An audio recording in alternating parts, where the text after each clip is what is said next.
காட்டுல ஒரு யானைக்குட்டி அதோட குடும்பத்தோட வாழ்ந்துட்டு வந்துச்சு. தினமும் அதோட அப்பா மற்றும் அம்மாவோட போய் காட்டுக்குள்ள அதுக்கு தேவையான உணவையெல்லாம் சாப்பிட்டு ஆத்துல குளிச்சுட்டு ரொம்ப சந்தோஷமா வாழ்ந்துட்டு இருந்துச்சு.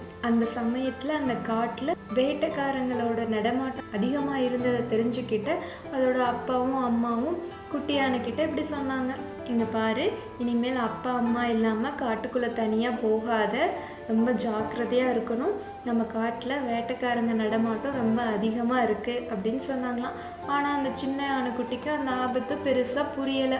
எப்பவும் போல சந்தோஷமா வாழ்ந்துட்டு இருந்துச்சு. ஒரு நாள் அந்த 3 யானைகளும் உணவுக்காக காட்டுக்குள்ள தேடி போனாங்களாமா. அந்த சமயத்துல அந்த சின்ன யானைக்குட்டி ஒரு அழகான பட்டாம்பூச்சியை பார்த்து அதுக்கு பின்னாடியே போயிடுச்சாமா. ரொம்ப நேரம் கழிச்சுதான் அந்த யானைக்குட்டிக்கு நம்ம வழி மாறி வந்துட்டோம் அப்படிங்கிறதே புரிஞ்சுதாமா.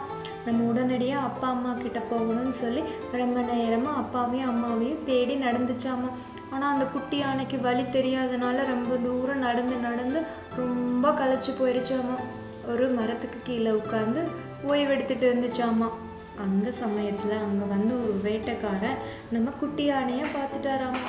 உடனடியா அந்த குட்டி யானை மேல ஒரு பெரிய வலைய போட்டு அந்த குட்டி யானைய பிடிச்சிட்டாரு. ஆனா அந்த குட்டி யானைக்கு அந்த வலையிலிருந்து எப்படி வெளியே வர்றதுன்னே தெரியல. அதுக்கப்புறம் அங்க ஒரு பெரிய வண்டியை வர வச்சு அந்த குட்டி யானைய அந்த வண்டியில ஏத்திட்டு பக்கத்துல இருக்க நகரத்துக்கு போய் அந்த குட்டி யானைய வித்துட்டாராமா. அந்த குட்டி யானைய அதுக்கப்புறம் ஜூல இருக்க ஒரு கூண்டுல அடைச்சிட்டாங்க.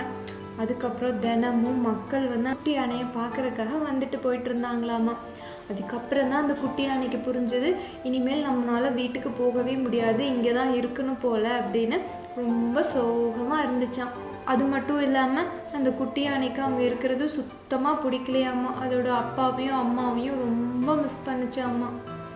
இந்த மாதிரி நாட்கள் போயிட்டு இருக்கையில அந்த இடத்துக்கு தினமும் ஒரு குட்டி பையன் வரக்க ஆரம்பிச்சானாமா. அந்த குட்டி பையன் யானைக்குட்டி கூட ரொம்ப சந்தோஷமா பேசி அதுக்கு ஸ்நாக்ஸு, ஃப்ரூட்ஸ், அதுக்கு தின்பண்டங்கள் மற்றும் பழங்கள்லாம் வீட்டில இருந்து எடுத்துட்டு வந்து கொடுத்து ரொம்ப நேரமா சந்தோஷமா பேசிட்டு இருப்பானாமா. நாட்கள் போக போக அந்த குட்டி யானைக்கு அந்த குட்டி பையன் ரொம்ப ஃப்ரெண்ட் ஆயிட்டானாமா. அப்போ ஒரு நாள் அந்த குட்டி யானை, நான் இந்த மாதிரி எங்க அப்பாவையும் அம்மாவையும் நான் ரொம்ப மிஸ் பண்றேன், அவங்கள பார்க்கணும் போல இருக்குன்னு சொல்லி அந்த குட்டி பையன் கிட்ட சொல்லிச்சாமா. அதனால அந்த குட்டி பையனும் யானைக்குட்டியும் சேர்ந்து அந்த ஜூல இருந்து எப்படியாவது தப்பிச்சு போகணும்னு சொல்லி ஒரு பிளான் பண்ணாங்களாமா. அப்போ அந்த குட்டி யானை கிட்ட அந்த குட்டி பையன், இந்த ஜூல இருக்க காவலாளிகள்லாம் எப்பப்போ பிரேக் போறாங்க, என்னென்ன பண்றாங்கன்னு நீ கவனிச்சு வெயி, நம்ம எப்படி வெளியே தப்பிச்சு போறதுன்னு ஒரு பிளான் பண்ணலான்னு சொன்னாலாமா. அதுல இருந்து ஒரு வாரத்துக்கு அந்த குட்டி யானை காவலாளிகள்லாம் என்னென்ன பண்றாங்க அப்படின்னு சொல்லி நோட் பண்ணி அந்த குட்டி பையன்கிட்ட சொல்லிச்சாமா. டெய்லியும் சாயந்தரம் அவங்க டீ சாப்பிட்றதுக்காக வெளியே போறாங்க, அந்த டைம்ல யாருமே கேட்ல நிக்கிறது இல்லைங்கிறத அந்த குட்டி யானை புரிஞ்சுக்கிச்சு. அதையே அந்த சிறுவன் கிட்டையும் சொல்லிச்சாமா. அதுதான் சரியான சமயம்னு தெரிஞ்சுக்கிட்ட குட்டி யானை அடுத்த நாள் தப்பிச்சிடலான்னு அந்த குட்டி பையன் கிட்ட சொல்லிச்சாமா. அதுக்கு அந்த சிறுவன், சரி, நான் அடுத்த நாள் அந்த ஜூக்கு வெளியே இருக்க மரத்துக்கு பின்னாடி நிக்கிறேன், நீ தப்பிச்சு வந்து அந்த மரத்துக்கு பின்னாடி வா, நம்ம 2 பேரும் சேர்ந்து காட்டுக்கு போயிடலாம் அப்படின்னு சொன்னானாமா. அதே மாதிரி அடுத்த நாள் அந்த குட்டியான காவலாளிகள்லாம் டீ சாப்பிட போனதுக்கு அப்புறம் அங்க இருந்து தப்பிச்சு அந்த மரத்துக்கு பின்னாடி போய் ஒளிஞ்சுக்கிச்சாமா. அதுக்கப்புறம் அந்த குட்டி பையனும் யானைக்குட்டியும் சேர்ந்து அதுக்கப்புறம் ரொம்ப தூரம் நடந்து காட்டுக்கு பக்கத்துல போயிட்டாங்க.